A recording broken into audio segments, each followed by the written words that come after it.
Name? Online, I go by David the Slowpoke or just David. It doesn't really matter. Because my favorite Pokemon is Slowpoke. Here, it's my favorite Pokemon. I realized I wasn't straight when it was college. In high school, I still like girls and I didn't know. And my understanding of gay people back then were effeminate. Guys were effeminate and there were a dime a dozen in my high school, an all boys school. When I came out, it was pretty violent because it wasn't my decision to my family. And so there was a lot of issues ranging from the fact that my mom was asking if I was gay and not she thought that being bi was just like half straight or like just being in denial. And that's the easiest way to describe my body goals.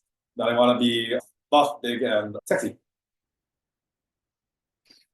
Like in college, I learned what the leather scene was through webcomics and through porn also. The bear community in the Philippines used to be a bit more divided, and the biggest issue back then, before my time when I joined, was defining what a bear was in the Philippines.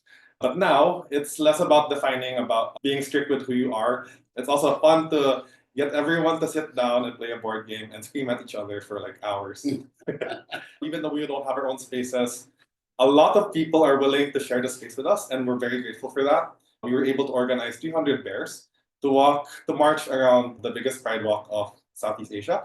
And it was a very nice moment. The bears generally hang out with the bears. Because there are a lot of one of the things we notice as bears online is that when gay people come to insult people, usually the first thing is their looks. So one of the things I do notice that is that there are people that flat out ignore Asian bears or they don't really talk to them. I've been rude, and I'm just wondering what kind of experiences you've had.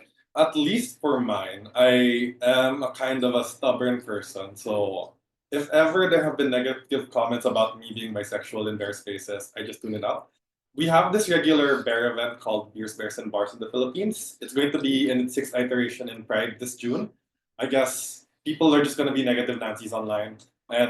But when it comes to the real person, like once you come and show up, no one's going to hate you for that.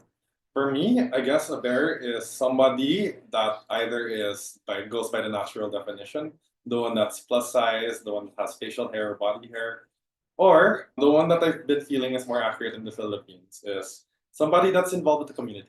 Because not everyone in the Philippines is a bear and how in the bear community, but I feel like and at this point they're already immersed enough that they are more than family to us.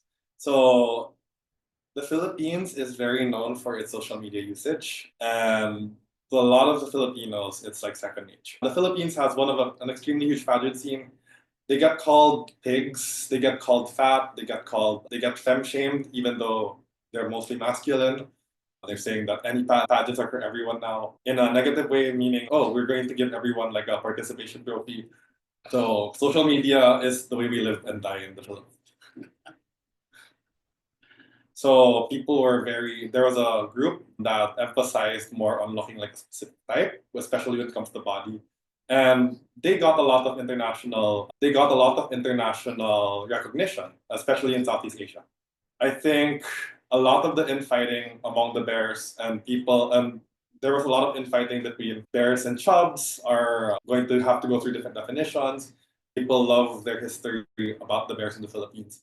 And even though it's not perfect, it's a lot more inclusive than it's a lot more inclusive than it was decades before. I came here very nervous because among the leather people, I would say of the 68 of us, two are particularly famous online. I I'll name them. One is Empanada Daddy, one of the bartenders of Eagle LA, and he's very famous because he's very handsome. When our then daddy, Miguel, said to us that we're not competing against each other, but we're competing with each other, a lot of mental load fell because I realized these are people I'm going to be friends with for life. And they were like, you look like a kid in a candy store. So they very much wanted to get a reaction from me and they got it.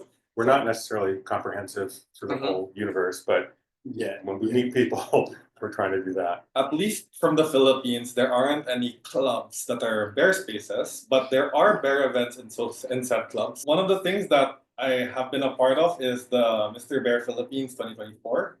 It's the third iteration. though I am the sixth winner. Because COVID year happened, the first year, 2019, I was literally just some random dude watching the Philippines win that first title. And I definitely have nothing but praise for him because he absolutely destroyed the entire competition. And